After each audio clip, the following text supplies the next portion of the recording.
So in this Scotiabank app tutorial video, I'm going to be showing you guys how to apply for an auto loan here on the Scotiabank application. So once the Scotiabank app is opened up, I want you to go to the home page here, and then I want you to go to where it says borrowing and press on start borrowing.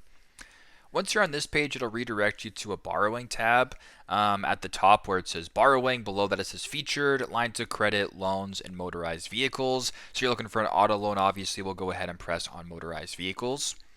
Now on this page right here, you can go to the Start Right Auto Finance program. You can go down to where it says Auto Loans. So we're going to go ahead here and select Auto Loans and press on Learn More. It'll then bring you to this page right here where you can, find out more about auto loans and car financing options. So for the best rates, you can go ahead and do here. You can check out the features, all this type of stuff. So you can go ahead, learn more.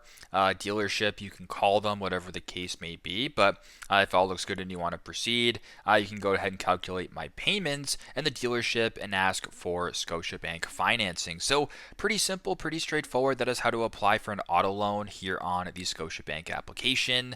Thanks again for watching, and I hope this video helps.